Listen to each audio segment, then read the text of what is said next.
نحمده ونصلي على رسوله الكريم أما بعد فأعوذ بالله من الشيطان الرجيم بسم الله الرحمن الرحيم.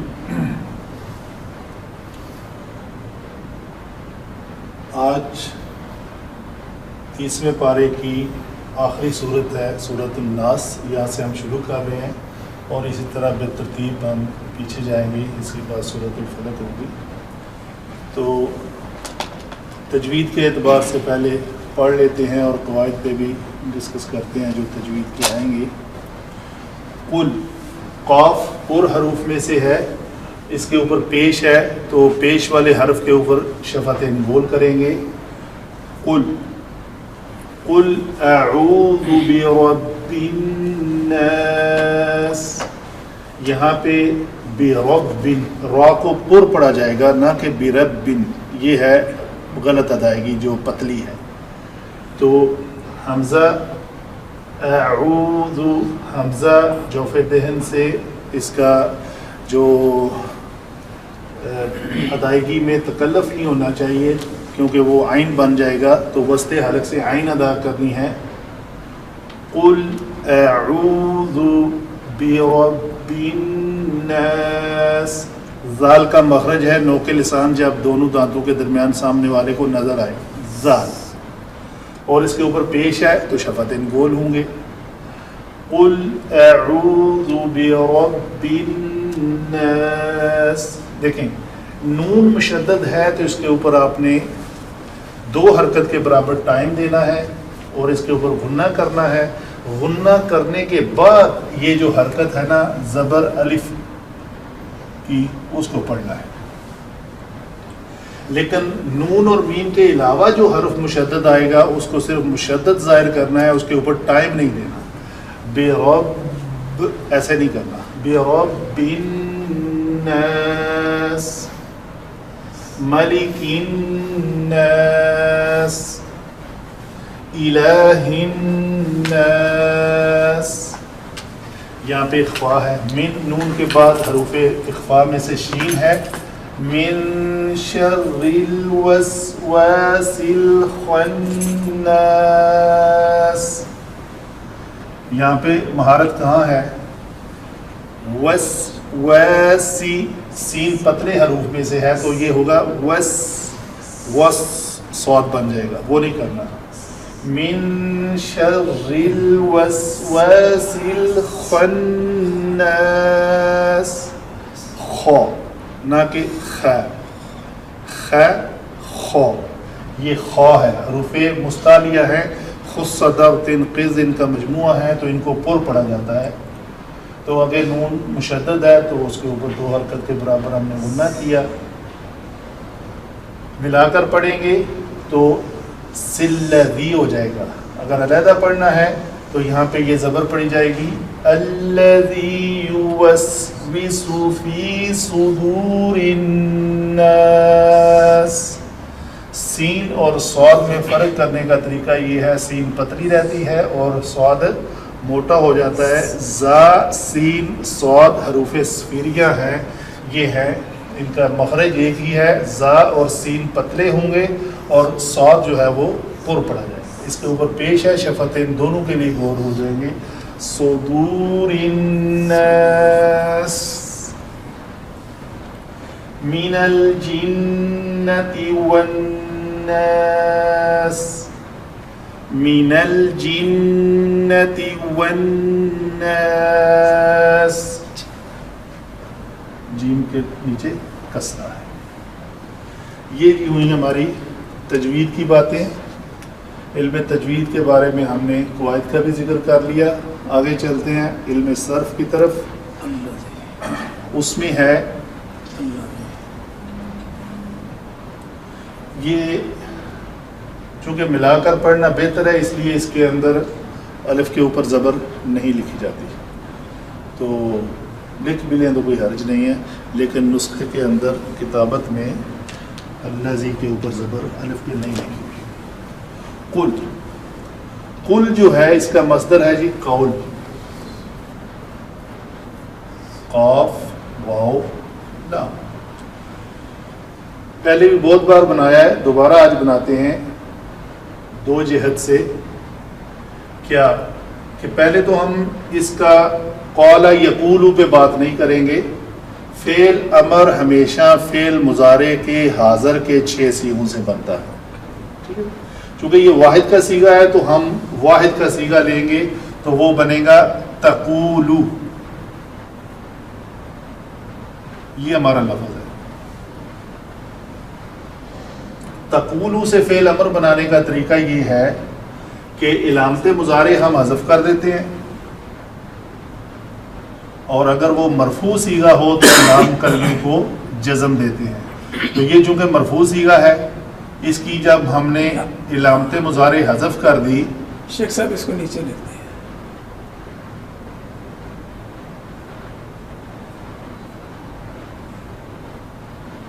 کہ ہم نے علامت مضارع حذف کر دی. ٹھیک ہے جی. تو ابھی ہمارے پاس مسئلہ ہے کہ 2 ساکن اکٹھے آ گئے ہیں. 2 ساکن جب اس طرح اکٹھے آئیں، ایک صحیح ہو اور ایک حرف علت ہو، تو حرف علت کو گرا دیا جاتا ہے اور یہ لفظ بنے گا کل. دوسرا طریقہ جو میں نے مینشن کیا وہ یہ ہے کہ جب ہم اس کو کہتے ہیں، یہ تھا تقولو. دوسرا یہ تھا جب قاولا یقولو سے ہم نے واحد مذکر حاضر کا صیغہ پکڑا تو یہ بنا ہمارا تقولو. ٹھیک ہے جی. تقولو سے اگر فعل امر بنایا جائے تو وہ اس کا طریقہ بھی وہ سیم ہی ہے کہ علامت مضارع حذف کر دی اور لام کرمے کو ساکن کر دیا. ابھی کیا ہوا،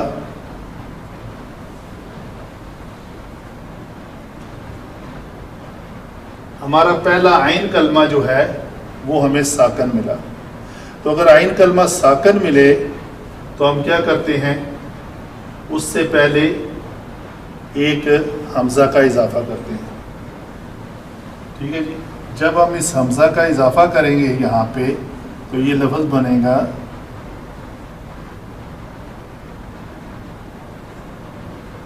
اقول. ٹھیک ہے جی.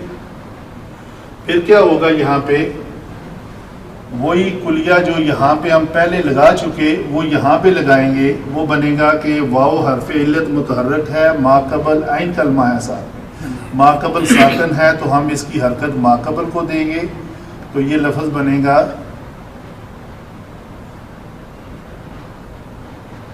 جب یہ واو کی حرکت جو ہے وہ ما قبل کو مل جائے گی تو واو یہاں پہ ساکن رہ جائے گا. تو جب ساکن رہ جائے گا تو ہم یہاں سے اس کو گرا دیں گے. جب یہ گرے گا تو یہ لفظ بن جائے گا ہمارا اقل. ٹھیک ہے جی. اقل. یہاں پہ ایک قاعدہ ہے اس جگہ پہ، اگر اس جہت سے آتے ہیں ہم کل بنانے کے لیے تو یہاں پہ یہ قاعدہ ہے کہ اگر حمزہ وصلی کا ما بعد متحرک ہو تو وہ حمزہ وصلی گر جاتا ہے. یہ ہے حمزہ وصلی.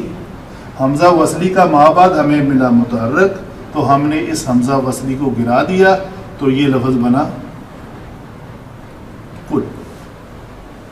یہ علم کے اعتبار سے جو اسٹوڈنٹ زیادہ رغبت رکھتے ہیں، قواعد کو جاننے کی کوشش کر رہے ہیں، ان کے لیے میں نے یہ ایکسپلین کر دیا کیونکہ یہ قاعدہ کہیں نہ کہیں اور بھی اپلائی ہو سکتا ہے. ایک نئی بات تھی جو میں نے مینشن کی، ادروائز بڑا سادہ سا کلیہ ہے، تقولو سے کل بڑی آسانی سے بن جائے گا. ٹھیک ہے جی. آگے بات آئی اعوذ، عین واو اور ذال. ٹھیک ہے جی. یہ لفظ بھی اسی طرح ہے، یہ بھی نصر ینصر باب سے ہے. عاذ یعوذ بڑا آسان ہے، جیسے قال یقول، یہ آواز یعوذ سے یعوذ بنا تھا تو یعوذ تعوذ تعوذ اعوذ نعوذ، یہ ہے مرفوع صیغے تو بہت بار بنا چکے ہیں ہم. تو یہ ہم کہیں گے جی یہ فعل مضارع ہے اور واحد متکلم کا صیغہ ہے اعوذ. برب الناس میں با حرف جر، رب جو ہے وہ اسم ہے، را با با اس کا مادہ ہے. ٹھیک ہے جی. الناس یہ بھی اسم ہے. ملک اسم ہے. ملک ہو تو بادشاہ مانا ہوتا ہے، اگر ملک ہو جائے تو وہ فرشتہ مانا آ جاتا ہے. صرف لام کے نیچے کسرہ اور فتحہ سے معنی میں تبدیلی آ جاتی ہے. الناس پھر اسم، الہ اسم معبود، الناس پھر اسم، من حرف جر ہے جی. شر اسم، شین را، را اس کا مادہ ہے شرارہ، شین را اور را. تو من حرف جر کے بعد ہمیشہ اسم ہوتا ہے. شر کے لغوی معنی یہ ہیں کہ انسان کی توانائی، یہ میں پڑھ کے سنا دیتا ہوں ایک بار. انسان کی توانائی کا اس طرح صرف ہونا کہ منتشر ہو جائے یا بکھر جائے کہ ان سے کوئی تعمیری نتیجہ مرتب نہ ہو سکے تو شر کہلاتی ہے. اگر تعمیری نتیجہ مرتب ہو تو وہ خیر کہلاتی ہے. ایول بذات کوئی شے نہیں ہوتی، یعنی شر بذات کوئی شے نہیں ہوتی. ہر چیز جو اس نے پیدا کی ہے اس میں شر اور خیر کا پہلو موجود ہے. جو وحی کے ذریعے عطا ہوتی ہے وہ فی نفس ہی خیر رہتی ہے. تو یہ ہے شر کے معنی، لغوی معنوی جو ہے نا معنی وہ تھے، میں نے آپ سے گوش گزار کر دیے. الوسواس یہ جی فعلالہ کے وزن پہ یہ رباعی مجرد ہے. ٹھیک ہے جی. واو سین واو سین. تو وسواس جو ہے وہ اس میں فاعل ہے. الخناس جو ہے لفظ خا نون سین اس کا مادہ ہے، یہ فعال کے وزن پہ اسم ہے. تو یہ بنے گا فعال کے وزن پہ خناس. الذی اس میں موصولہ ہے. یوسوسو یہ وہی ہے، رباعی مجرد ہے تو یہ اس کا مضارع ہے. یہ بنے گا لفظ فعلل یفعلل کے وزن پہ وسوس. یہ ماضی ہے اور ویسو اس کا مضارع بنے گا. یہ فعل مضارع واحد مذکر غائب کا صیغہ ہے. فی حرف جر ہے. صدور جو ہے صاد دال را، صدر کی جمع ہے صدور. الناس اسم. تو یہ لفظ ہمارا صدر کی جمع ہے، اسم ہے.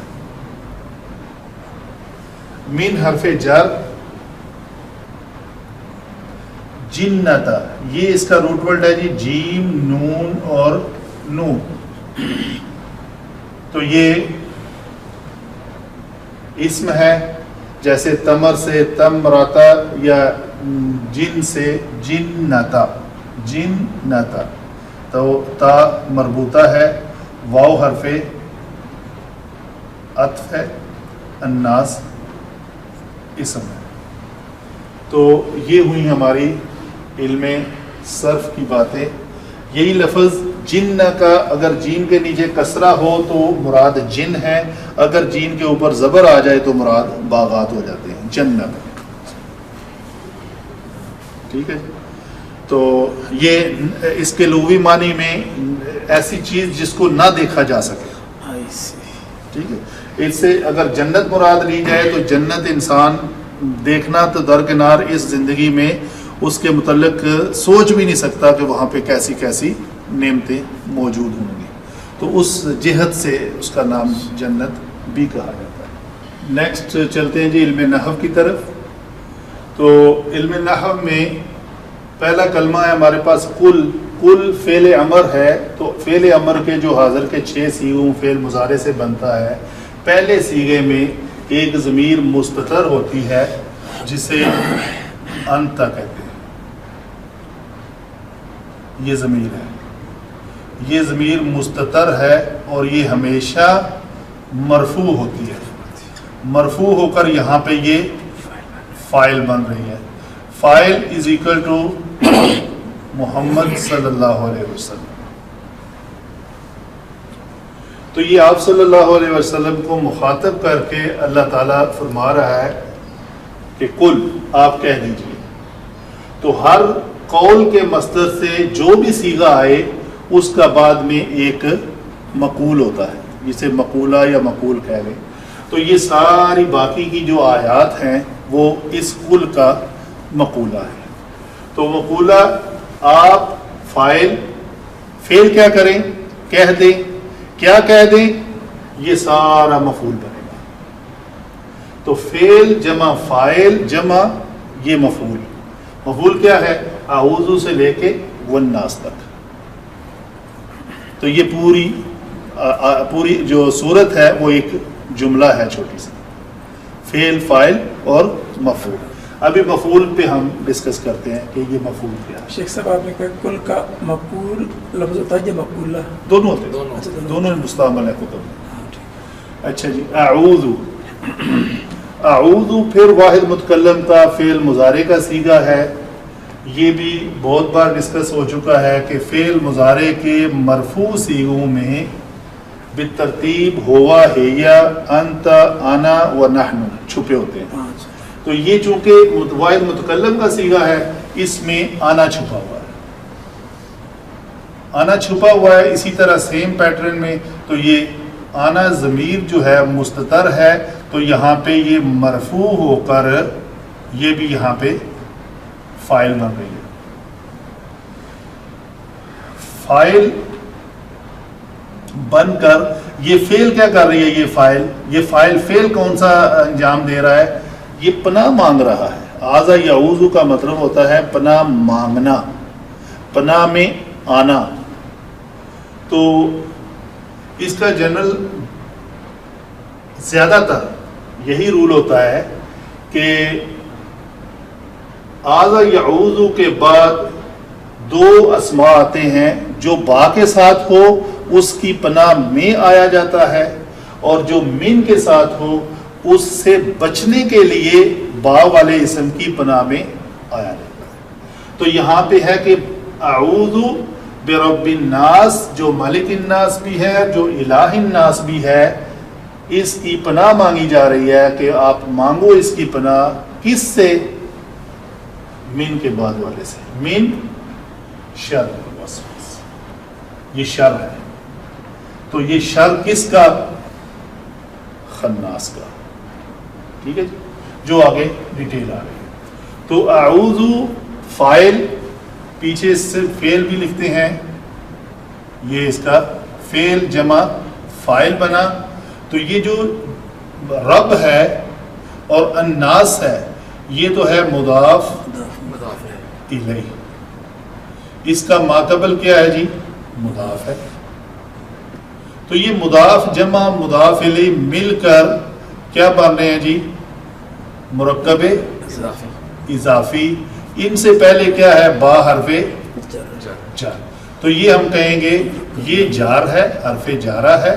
جمع یہ مرکب اضافی اس کا مجرور ہے. تو یہ جو مرکب جاری بن رہا ہے یہ ہم کہیں گے جی متعلق ہے کس کے؟ اعوذ. تو فعل جمع فاعل جمع متعلق فعل مل کر ایک جملہ بن رہا ہے. ہم کہتے ہیں جی میں پناہ میں آتا ہوں لوگوں کے رب کی، میں پناہ مانگتا ہوں لوگوں کے رب کی. پناہ میں آتا ہوں یا پناہ مانگتا ہوں، ایک ہی بات ہے. اچھا، اس کے بعد ہے جی مالک، مالک الناس. تو جب مالک الناس ہے، یہ بھی لفظ اپنی حیت کے اعتبار سے یہ مضاف الیہ ہے اور یہ مضاف ہے. ٹھیک ہے جی. مضاف ہونے کے ساتھ ساتھ یہ جی بدل بھی ہے. سوال یہ ہے کہ اس کا جو مالکی ہے وہ کس نے کیا؟ اس کا رب الناس کی جو کسرہ ہے وہ تو ہمیں نظر آ رہی ہے ظاہراً کہ اس با نے دی. با حرف جر نے اس میں رب جو ہے اس کو مجرور کیا اس اسم کو. تو اس کو مجرور کس نے کیا؟ بدل. تابع اور مطبوع کا ایک ٹاپک ہے جس میں بدل اپنے مبدل منہ کے اعراب کے مطابق ہوتا ہے. جو اعراب بدل کا ہو وہی مبدل منہ کا ہوتا ہے، مبدل منہ کا ہو کا جو ہو وہی بدل کا ہوتا ہے. دوسری علماء کی رائے ہے یہ نعت ہے. نعت یا صفت ایک ہی بات ہے. میں لکھ دیتا ہوں صفت. صفت اور موصوف کا اعراب ایک ہوتا ہے، تو یہ بھی اعراب ایک ہے. آگے تیسری رائے ہے علماء کی کہ یہ عطف بیان ہے. عطف بیان جو ہے وہ علماء لکھتے ہیں کہ یہ اپنے ما قبل جو مطبوع ہوتا ہے اس کی تفصیل بیان کرنے کے لیے آتا ہے، اس کی وضاحت بیان کرنے کے لیے آتا ہے. مبدل منہ کا نام جو ہے یا مطبوع کا جو اسم ہے وہ تمہیداً ذکر کر دیا جاتا ہے اور باقی اس کی تفصیل، اس کی مزید وضاحت کرتے ہیں. اگر بدل ہو تو بدل سے مراد یہ ہے، یہ اس کا الٹ ہے کہ بدل سے مراد یہ ہے، اس کی آگے 3-4 قسمیں ہیں. بدل کی قسمیں ہیں وہ بدل کل ہوتا ہے، بدل بعد، بدل اشتمال اور بدل غلط. یہ ایک علیحدہ ٹاپک ہے. ٹھیک ہے جی. تو یہ بدل کل ہے. بدل کل سے مراد یہ ہے کہ جو مراد مطبوع کی ہے وہی مراد اس تابع کی بھی ہو. ٹھیک ہے جی. اچھا شیخ صاحب یہاں مبدل من ہو کبھی آپ لائن ڈرا کرتے ہوتے ہیں کنیکشن کے لیے، وہ اچھا ہوگا باقی اسٹوڈنٹس کے لیے ساتھ لکھ بھی دیں اور لائن بھی ڈرا کر دیں. مین ہو اور بدل یا مین ہے تابع، یہ تابع کی اقسام میں سے ہیں. تو مین ہم کہیں گے تابع اور مطبوع. یہ تابع ہے اور یہ مطبوع ہے. یہ صفت ہے، یہ موصوف ہے، یہ عطف بیان ہے اور یہ اس کا معطوف ہے. ٹھیک ہے جی. تو یہ بنی ہمارے ان کا آپس میں جو ریلیشن ہے وہ یہ ہے. دوسرا ریلیشن اسی طریقے سے یہاں پہ بھی آئے گا.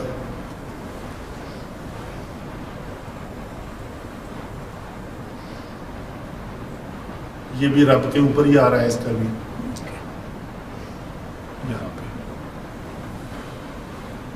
تو الہ الناس یہ بھی اسی طرح تینوں رائے ہیں اس کے بارے میں بھی.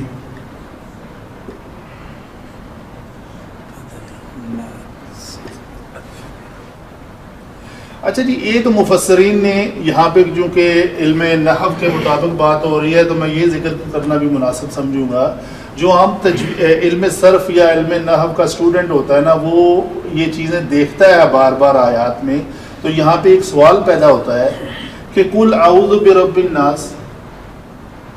پھر ناس ذکر کرنے کے لیے اس میں ضمیر کی جو ڈیفینیشن ہے وہ یہ ہے کہ ایسا اسم جو کسی اسم کو بار بار ذکر کرنے کی بجائے استعمال ہوتا ہے اسے ضمیر کہتے ہیں. تو ایک اسم کو بار بار استعمال کرنے کی بجائے ضمیر کیوں نہیں استعمال کر لیں؟ ایک تو پہلا آ گیا، یہ پھر ایک، دوسرا، تیسرا اور چوتھا.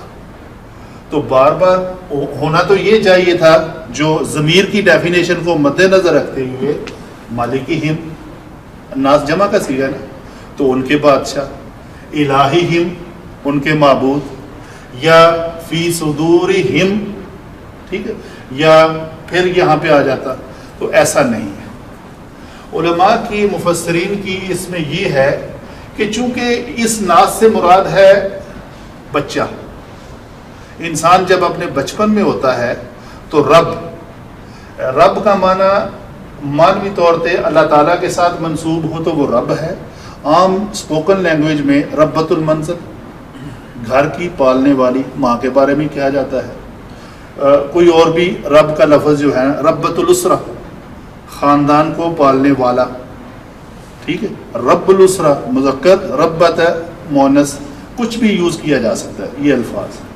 تو یہ اس حوالے سے ایسے یہ اس ناز سے مراد انسان کا جو بچپن کا زمانہ ہے وہ یہ ہے کہ بچپن کے زمانے میں انسان کو حفاظت چاہیے ہوتی ہے جیسے ماں اپنے بچے کی حفاظت کرتی ہے.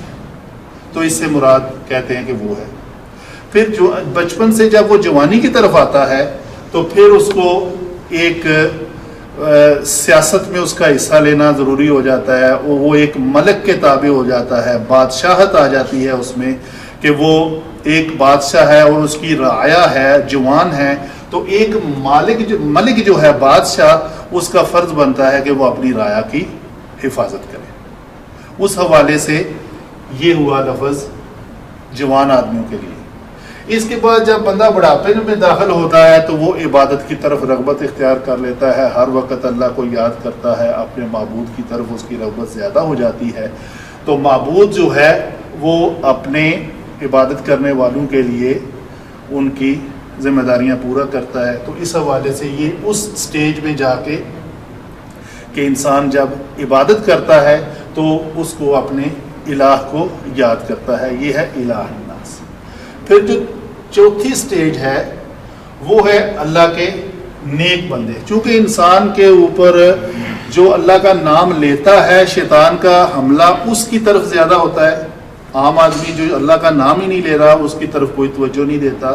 تو چونکہ یہ ہے من شر الوسواس الخناس الذی یوسوس فی صدور الناس, تو یہ اللہ کے نیک صالح پرہیزگار بندے جو ہیں اس سے مراد, اس ناس سے مراد وہ بندے ہیں جو جن کے اوپر شیطان جو ہے وہ بار بار حملہ کرتا ہے, ہٹ کے حملہ کرتا ہے.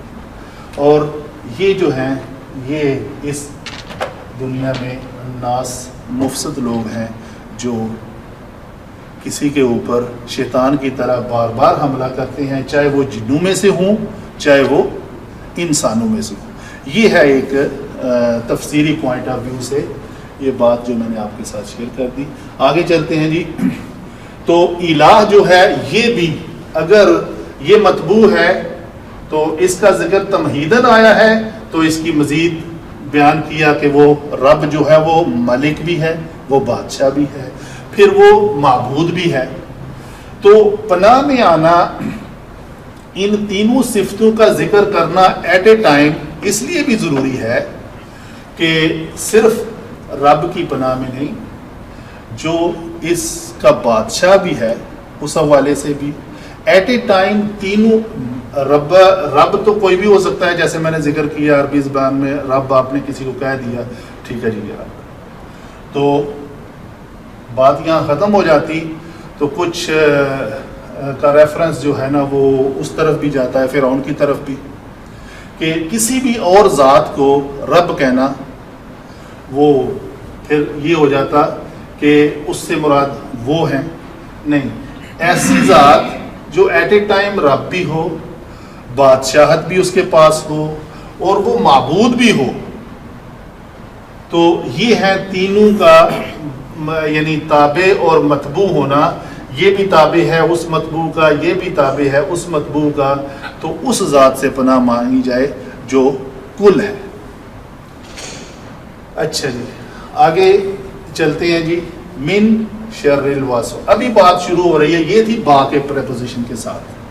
یہ جو تین ایک ہی ذات کے جو تین نام ہیں وہ تھے با کی پریپوزیشن کے ساتھ کہ اس کے پناہ میں آنا ہے. آپ صلی اللہ علیہ وسلم کو حکم دیا جا رہا ہے کہ آپ اس ذات کی پناہ میں آ جاؤ یا اس کی پناہ مانگ لو. کس کے شر سے؟ اس کے شر سے. یہ کیا ہے جی؟ من شر الوسواس. اس کو ہم نے کہا جی یہ اسم الفاعل ہے, ٹھیک ہے جی. آگے خناس جو ہے وہ اس کی صفت ہے. خناس اس کی صفت اول ہے. جو وسوسہ ڈالنے والا ہے وہ کیا ہے؟ خناس. خناس کہتے ہیں ہٹ کر آنے والا. تو شیطان جب دیکھتا ہے اللہ کا ذکر کر رہا ہے تو اس کے اوپر حملہ کرتا ہے, اس کو کئی وسوسہ ڈال دیتا ہے. تو جب وہ اس اللہ کے نام اس کی عبادت سے ہٹ جاتا ہے تو پھر وہ بھی پیچھے چلا جاتا ہے. تو دوبارہ جب اللہ تعالیٰ کا بندہ جو ہے وہ اس چیز سے واقف ہوتا ہے, میں تو اچھا بھلا اللہ کا نام لے رہا تھا تو میں کس چکر میں آ گیا, ادھر ہٹ گیا. وہ واپس جب اللہ تعالیٰ کی طرف رجوع کرتا ہے تو خناس بھی دوبارہ اس کے اوپر حملہ آور ہوتا ہے کہ یہ کہاں پھر ادھر چلا گیا, میں تو اس کو روک کے آیا تھا. تو یہ ہے خناس کا معنی کہ ہٹ کر حملہ کرنے والا. تو وسواس من شر الوسواس, تو یہ کیا ہے جی؟ اس وسواس جو اسم الفاعل ہے اور اس کی صفت ہے کہ وہ خناس ہے, ہٹ کر حملہ کرنے والا ہے, اس کے شر سے. شر کا معنی میں نے بیان کر دیا کہ ایسا عمل جس میں کوئی تخریبی بات پائی جائے اس کو شر کہتے ہیں, تعمیری خیر کی بات نہیں بلکہ شر. تو اس کے شر سے ہمیں, میں تیری پناہ میں آتا ہوں. تو الذی صفت ثانی ہے جی, صفت ثانی. اچھا جی, کیا ہے وہ صفت ثانی؟ صفت ثانی ہر الذی کا ایک صلہ ہوتا ہے, یہ صلہ ہے اور اس میں موصولہ ہے تو اس کا یہ صلہ ہے, یہ پورا اس کا صلہ کہیں گے.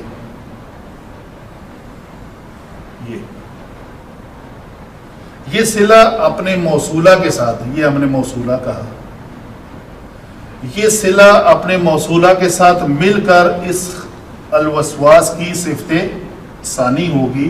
جو وسوسہ ڈالنے والا ہے, ایک تو اس کی صفت ہے وہ خناس ہے, وہ ہٹ کر حملہ کرتا ہے. اس کی دوسری صفت کیا ہے؟ وہ یوسوسو فی صدور الناس ہے. یوسوسو کیا ہے جی؟ یہ فعل مضارع ہے, واحد مذکر غائب کا صیغہ ہے, اس میں ہوا ضمیر چھپی ہوئی ہے جو مستتر ہے اور ہمیشہ یہ مرفوع ہوتی ہے اور یہ فاعل ہے, اور یہ فاعل جو ہے لوٹ رہی ہے اس الذی کی طرف, اس موصول کی طرف. الذی واحد ہے تو یہ ضمیر بھی واحد ہے. تو یہ ہے وہ ذات جو وسوسہ ڈالتی ہے. کہاں پہ ڈالتی ہے جی؟ صدور الناس. یہ ہم نے کہا یہ مضاف الیہ ہے, یہ مضاف ہے. مضاف جمع مضاف الیہ مرکب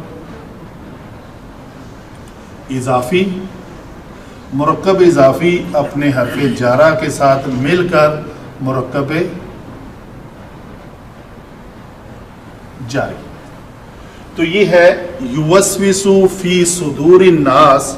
تو یہ جو فی صدور الناس ہے یہ ہے جی متعلق یوسوس.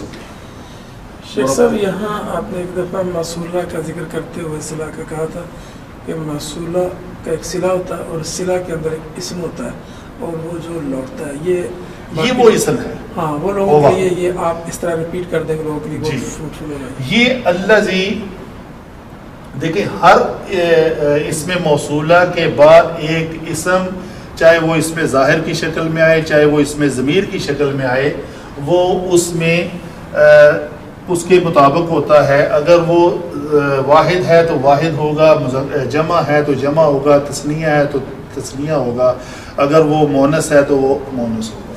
تو یہ ہے وہ ضمیر ہوگا جو اس الذی کے موصولہ صلہ کے آپس میں مطابقت رکھتی ہے.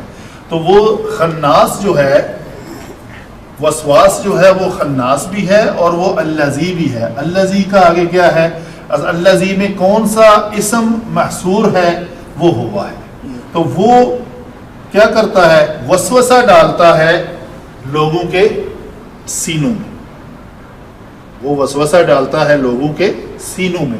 تو یہ ہم کہیں گے فاعل جو ہے اپنے فعل اور متعلق کے ساتھ ایک مل کر جملہ فعلیہ بن رہا ہے. وہ جو وسوسہ ڈالتا ہے لوگوں کے سینوں میں. ٹھیک ہے جی. اس کے بعد ہے من الجنتی والناس. یہ جو من الجنتی والناس ہے یہ ایک مرکب ہے. اسی طرح ہی اس کو ہم کہیں گے جی معطوف علیہ. اس کو معطوف.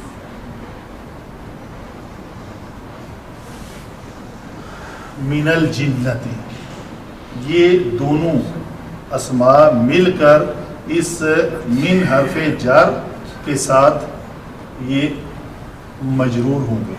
یہ جار اور مجرور مل کر مرکب جاری ہو کر متعلق ہوں گے کس کے جی؟ متعلق ہو کر حال بنیں گے. متعلق نہیں کہیں گے ہم, یہ حال ہوگا محلن. اس کو ہم یہ بھی کہہ لیتے ہیں یہ محلن منصوب ہیں, منصوب ہو کر حال فی حال کس کا؟ اس فاعل کا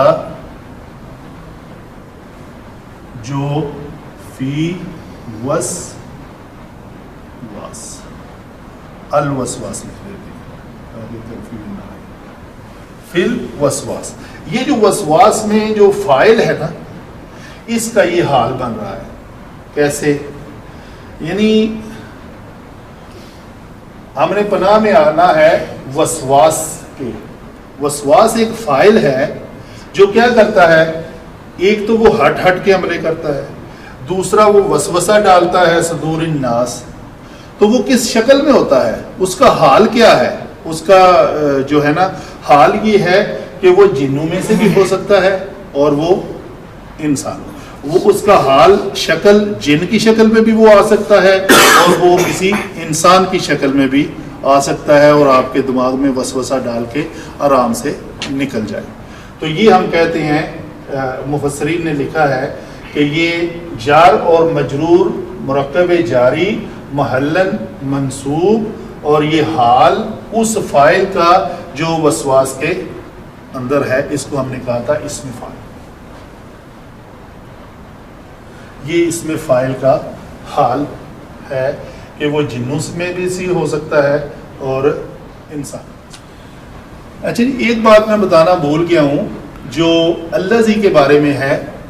جیسے ایک کلمہ حصر, نارملی یہ عربی گرامر میں انما کے بارے میں بولا جاتا ہے کہ انما کے بعد میں آنے والا جو کلمہ کوئی اسم ہوتا ہے وہ اس کلمہ کے ذریعے اس کو محصور کر دیا جاتا ہے. اسی طرح علماء لکھتے ہیں کہ الذی کے بارے میں بھی یہ ہے کہ اس کے بعد میں آنے والا جو اسم ہوتا ہے وہ اس الذی کے صلہ میں محصور ہو جاتا ہے. مراد یہ ہے کہ اگر ہم نے کہا کہ یہ الذی واحد ہے تو اس کے بعد ایک ضمیر آئے گی جو واحد تثنیہ جمع کے ہونے کے مراد سے وہ اس کے بالکل مطابقت رکھتی ہوگی, تو یہ وہ ہے, وہ ہوا, یہ ہوا ہے. تو جب ہم نے اس ہوا کو اس الذی کے بعد میں آنے والے اسم کے طور پر محصور کر دیا تو محصور سے مراد یہ ہے کہ کلمہ حصر سے مراد ہے کہ قید میں کر دینا. حصر حصار میں آ جانا, اس کے گرد حصار لگا دینا, اور اس حصار میں نہ کوئی اندر اور آ سکتا ہے نہ اس سے کوئی باہر جا سکتا ہے. تو جو ہوا یہ اگر اس الذی کا کلمہ بنے گا صلہ کے طور پہ تو اس ہوا سے مراد ہے کہ ایسی ذات, ایسا جو اسم ہے جو یہ فعل کرے گا وہ اس ہوا میں شامل ہوگا. یوسوسو, تو وسوسہ ڈالنے والا ہی اس الذی میں داخل ہوگا. اس کے علاوہ کوئی بندہ, کوئی چیز بھی اس کے اندر داخل نہیں ہو سکتی, اور نہ ہی وسوسہ ڈالے اور اس الذی سے باہر نکل جائے, یہ بھی نہیں ہو سکتا. ٹھیک ہے, تو جو وسوسہ ڈالنے والا ہے وہ ہے اس الذی کے اندر محصور. تو دوبارہ مکمل ہوگا جملہ کہ ایسا وسواس جو خناس بھی ہے اور وسوسہ ڈالنے والا بھی ہے, یہ اس کی دو صفتیں ہیں. اس کے شاذ سے پناہ میں آنا ہے کس کی؟ اس رب کی جو مالک بھی ہے اور جو الہ بھی ہے. جزاک اللہ.